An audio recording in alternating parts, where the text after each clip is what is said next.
ஓம் நம சிவாய வாழ்க. திரு அண்ணாமலையாரை போற்றி. ஓம் குரு வாழ்க. வணக்கம். ஆன்மீக அன்பர்கள் அனைவருக்கும் இந்த சிவடியேன் சிவகுருஜி சிவராஜனின் அன்பு கலந்த வணக்கங்கள். நம்ம இன்றைக்கி இந்த வீடியோவில் ஆவணி மாதத்துக்குரிய பலன்கள் பார்க்க போகிறோம். ஒவ்வொரு ராசிக்குமே ஃபஸ்ட்டு ஆவணி மாதம் ஏன் பார்க்குறோம் அப்படின்னா, சிம்ம ராசியில் சூரிய பகவான் சஞ்சரிக்கும் காலம், அது ஆட்சி பெறக்கூடிய காலம் தான் ஆவணி மாதம். நம்ம கிரகங்கள்லேயே பார்த்திங்கன்னா சூரிய பகவான் பார்த்திங்கன்னா வளர்ச்சி கொடுக்கக்கூடிய கிரகம்.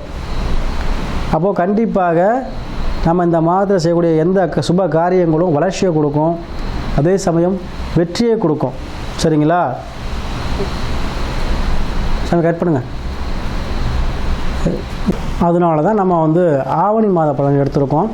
அந்த வகையில் நம்ம பார்க்கக்கூடிய ராசி பார்த்திங்கன்னா கடக ராசி. பொதுவாகவே இந்த கடக ராசி பார்த்திங்கன்னா காலபுருஷனுக்கு 4வது ராசி. சரிங்களா? அப்போ 4வது ராசினா உங்களுக்கு தெரியும், தாய் வீடுன்னு சொல்லுவோம், சுகஸ்தானம் தான் சொல்லுவோம். அப்போது தாயை குறிக்கூடிய பாவம். அப்போது கடகராசி அன்பர்கள் பெரும்பாலும் என்ன பண்ணுவாங்க, தாய் பாசம் மிக்கவங்களாக இருப்பாங்க. பெற்றோர்கள் மீதும் தாய் மீதும் அதிக பாசம் கொண்டவர்களாக இருப்பாங்க. அதாவது அன்பாக பேசுனா எதையுமே செய்வாங்க. சரிங்களா? ஒரு அன்பாக பேசணும்னா எந்த காரியமும் அவங்கள்ட்ட சாதிக்கலாம். சரிங்களா? அதே போல் ஒரு திறமையானவங்க கூட எந்த விஷயத்தை எப்படி கையாளணும், எங்கே என்ன பேசணும், அந்த ஒரு நுணுக்கங்கள்லாம் தெரியும், சாதுரியத்தனமும் தெரியும். ஏன்னா சந்திரன் அதோடைய அந்த கடகராசி அதிபதி பார்த்திங்கன்னா சந்திர பவனால் எப்படி நீர் நம்ம எந்த பாவகத்தில் எந்த வடிவத்தில் ஊற்றினா அது இருந்தாலும் அந்த வடிவம் மாறிக்குதோ, அதுபோல் இருக்கிற இடத்துல அவங்க தானாக மாறிக்குவாங்க. இப்போ எப்படி நீர் எப்படி எந்த இடத்துக்கு தகுந்த போல் நம்ம தன்னை மாற்றிக்குதோ, அதே போல் இவங்களும் தகுந்த போல் மாற்றிக்குவாங்க. மற்றபடி கடகராசி அன்பர்கள் எப்போவுமே என்ன பண்ணுவாங்க, மாற்றத்தை விரும்பக்கூடியவர்களாக இருப்பாங்க. அதிக அளவு பாசம் யாரும் நம்பி வந்தாங்கன்னா அவங்களுக்கு கண்டிப்பாக செய்வாங்க. அத்தகைய குணாதிசயம் கொண்டவர்கள் இந்த கடகராசி அன்பர்கள். சரிங்களா? எப்போவுமே 4ஆம் வீடு அப்படிங்கிறதுனால காலபுருஷனுக்கு ஒரு சொத்து பத்து சேர்க்க வேணும், சல்லா ஒரு வீடு வாசா கட்டணும், இந்த மாதிரி எண்ணங்கள் இவங்களுக்கு பிறவிலே இருக்கும். சரிங்களா? அதில் பார்த்திங்கன்னா இந்த ஆவணி மாத கிரகங்களை பார்த்திங்கன்னா கடக ராசிக்கு 2ஆம் பாவத்தில் சூரியன் சுக்கிரன் இருக்காருங்க. அதே போல் கடக ராசியில் புதன் பகவான் இருக்கார். கடக ராசிக்கு 3ஆம் ஆண்டு கண்ணியில் கேது இருக்கார். கடக ராசிக்கு 8ஆம் பாவத்தில் சனி வக்ரையில் இருக்கிறார். 9ல் ராகு இருக்கார்.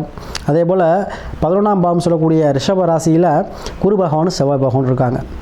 பொதுவாக அந்த ஆவணி மாதம் உங்களுக்கு தான் ஃபேவரட்டாக இருக்குது. ஏன்னா 2ஆம் பாவத்தில் இருக்கார், சூரியன் ஆட்சி பெற்று ப்ளஸ் சுக்கிர பகவானோட சேர்ந்து இருக்காங்க.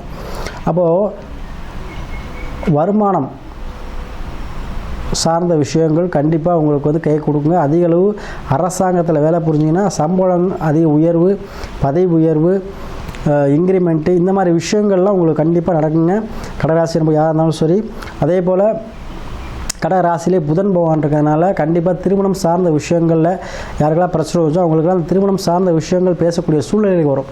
ஏன்னா சனி வக்ரமாக இருக்கிறது ஒரு விஷயத்தில் நல்ல விஷயந்தான். அதாவது சுப காரியங்கள் பண்ணக்கூடிய சூழ்நிலை இந்த வக்ர காலங்களில் கொடுக்கும். அதனால் கண்டிப்பாக, ஏன்னா வக்ரமாகிறதுனால இயல்புக்கு மாறி செய்யப்படுவார். அப்போ உங்களுக்கு என்ன பண்ணுவார், சில நன்மைகளையும் செய்வார். அதுவும் சனி பகவான் உங்களுக்கு நல்ல இடத்துல இன்னும் நிறையா கொடுத்துருவார்.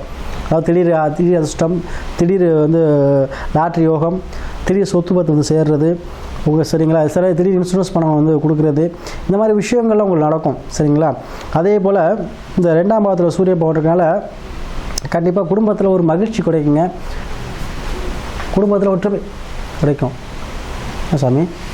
அதுமாதிரி கடகராசிக்கு பார்த்தீங்கன்னா 2ல் சூரிய பகவான் ஆட்சி பெறனால கண்டிப்பாக குடும்பத்தில் ஒரு மனமகிழ்ச்சியான விஷயங்கள் நடக்கும். வருமானம் அதிகரிக்குங்க. வருமானம் சார்ந்த விஷயங்களுக்கு அதிகமாக வரும். அதாவது முன்னாடிலாம் பார்த்தீங்கன்னா 10 ரூபா வரவு வந்தால் இப்போ 20 ரூபா செலவு பண்ணியிருப்பீங்க. இப்போ கண்டிப்பாக வரவு அதிகமாகவும் செலவு கம்மியாகுங்க. உங்களுக்கு சேமிக்கக்கூடிய அளவு உங்களுக்கு வரவு இருக்கும். அதே போல் உங்கள் ராசிக்கு பார்த்தீங்கன்னா கடக ராசிக்கு 9ல் ராகு இருக்கார். பாக்கியத்தை தரக்கூடிய எல்லாமே உங்களுக்கு பார்த்தீங்கன்னா ராகு பகவான் தான். கண்டிப்பாக உங்களை பிரமாண்டப்படுத்துவார். பாக்கியஸ்தானத்தில் ராகு இருக்குது உங்களுக்கு சிறப்பான விஷயம். ஏன்னா கண்டிப்பாக மகாலட்சுமி யோகத்தை கொடுத்துருவார்.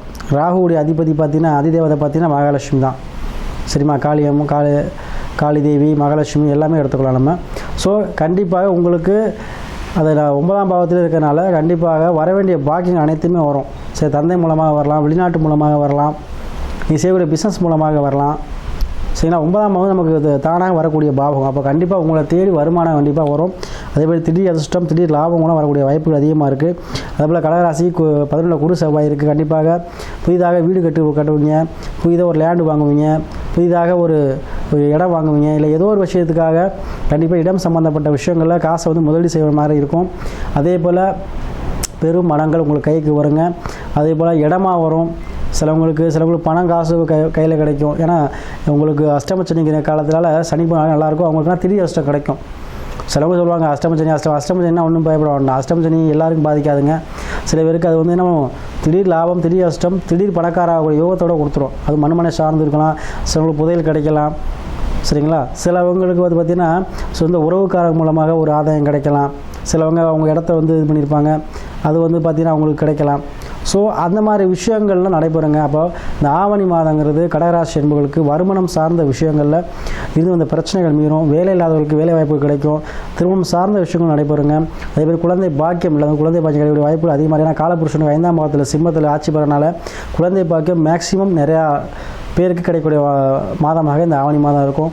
அதனால் இந்த சிம்மராசி கடகராசி அன்பர்கள் உங்கள் சுய ஜாதகத்தையும் ஒரு வாட்டி ஆய்வு பண்ணிக்கோங்க. விதி எப்படின்னா லக்கணம், சந்திரன்னா உடல், சரிங்களா? அதே போல் தசாபதிக்கு நல்ல நேரம், அப்போ நல்ல நேரம் வந்துருச்சான்னு பார்த்துக்கோங்க.